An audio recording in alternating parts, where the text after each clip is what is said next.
I was born with a very rare syndrome that only 3 people in the entire world, including myself, have. It's undiagnosed and there's not a name for it, but basically what it causes is that I can't gain weight. So I'm 20 years old and I've never weighed over 60 pounds my entire life. The world's not used to seeing people like me. I don't have an eating disorder. I'm not fragile. There's like the beautiful, like really skinny model, and then there's like Lizzie, like there's a problem with her, and like it's not a healthy kind of thing. So it's like it's hard to feel jealous, but sometimes it's like, well, gee, I wish I could eat all that and not gain weight. I know this is kind of bad, but I weigh myself sometimes, and if it goes up a pound, you have no idea how good my day just got. I was born 2 pounds 10 ounces.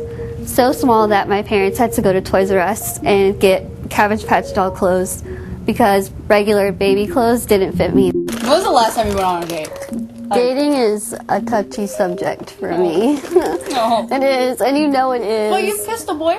That's good. Oh yeah. Anyway. That skirt makes you look fat. Does it? Yeah. I do know that I'm one of the few people that understands her, and I feel like she's grown attached to me. I have thought about like a relationship with Lizzie.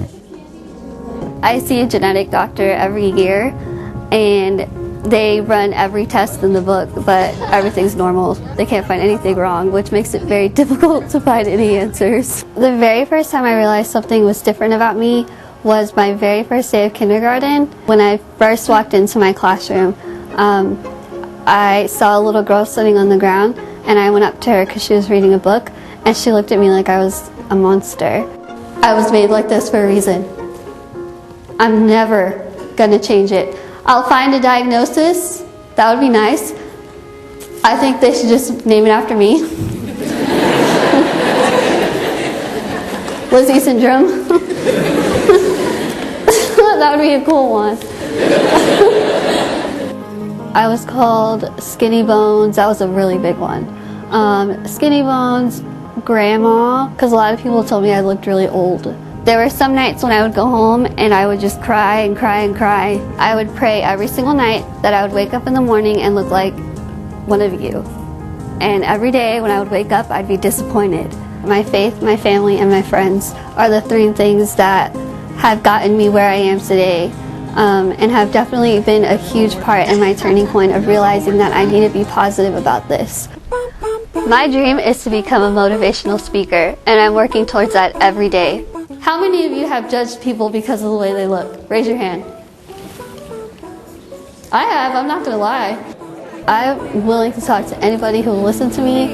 If I speak to a room of 1,000 people and I affect the life of one person, that's all that matters to me. She was told she wasn't going to walk. She wasn't going to learn, that I'd have to always feed her, that I'd have to take care of her the rest of her life. And to see what she's doing now is just awesome. I'm normal. I've set my goals. I decided I wanted to be an inspirational speaker, and I'm doing it. My dream was to get a book published. It'll be out in the spring.